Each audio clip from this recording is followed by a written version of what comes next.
Thanks for joining me today. We are on a stroll in the Leonard J Garden in New Jersey. It's a park near my house and one of my very favorite places to walk. And if I can pan out here, I can show you why. I brought you here today because I thought it was an ideal location to talk about the importance of walking as your first and arguably one of your very best defenses against cognitive decline. Hi, my name's Tony Deering, and I write an award-winning column on brain health for NJ.com and the Star Ledger, and I operate GoCogno.com, a website dedicated to the needs and concerns of people with mild cognitive impairment. So pretty much every neurologist I've ever talked to has told me that the first priority in brain health is exercise. Now, I realize I'm not breaking any news here. You know that exercise is important. Everybody knows that. Except that there's one really big problem here. Most people hate exercise and simply refuse to do it. If the idea of going to the gym and working out is sheer drudgery to you, that's okay. Don't do it. Now, that being said, for the sake of your brain, and especially if you've been diagnosed with mild cognitive impairment, you cannot afford to remain sedentary. You have got to find a way to be physically active that you enjoy. For many people, walking can fit that bill.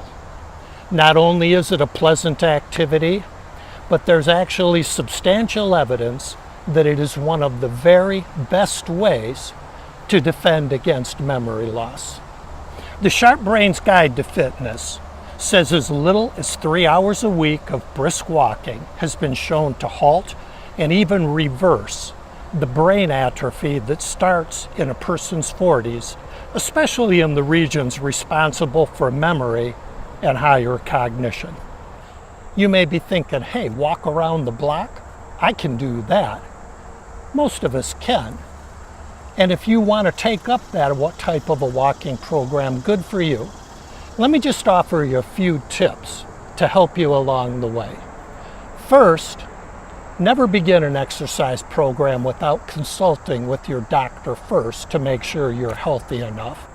Second, it's really important to understand that in order to get the cognitive benefit of walking, you need to do it at a moderate pace. In other words, brisk walking. Here's a couple of super simple tips on how to make sure you're getting moderate exercise.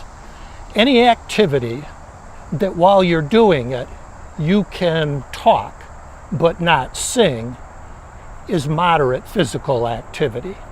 And in walking, there's an even easier definition. Moderate walking is defined as roughly 100 steps a minute. Now, tip number 3, I realize that step counters are all the rage now, but don't get caught up in this 10,000 step thing. There's actually no science, no evidence, no foundation that ties 10,000 steps to a particular health benefit. Walk the amount that makes sense to you, and if you can increase that over time, that's good. That's what you're shooting for. Now, step number 4, there is a minimum amount of physical activity or walking that you want to get. The recommended amount is at least 150 minutes a week, and you can break that down. Typically, some people will shoot for 30 minutes 5 times a week, but you can do it in increments as small as 10 minutes. Tip number 5, if possible, buddy up. Finding an exercise partner, a walking companion to go with you, will increase the likelihood that you'll commit to, stick with, and have some accountability in a walking program. Now, tip number 6, if at all possible, when you can, walk outdoors. Walk in a setting like this. There is actually a proven medicinal benefit to body and mind by being outdoors. So those are 6 tips that I would offer. They've kind of increased my enthusiasm for walking and the benefits of walking enough that it makes me wonder why I'm sitting here sedentary when I could be up walking for the good of my brain. So I'm going to get up and I am going to continue my walk here in the park. But for you, if you're interested in learning more, then I invite you to go to my website, GoCogno.com, where lesson 2 in the pathway to better brain health is on exercise. So, thank you for joining me today. I hope to see you on GoCogno.com in the pathway to better brain health, and I hope that you'll come back and visit me next week when the topic of my video will be the crucial importance of early detection in cognitive decline. I hope to see you then, and until then, hey, as always, be kind to your mind.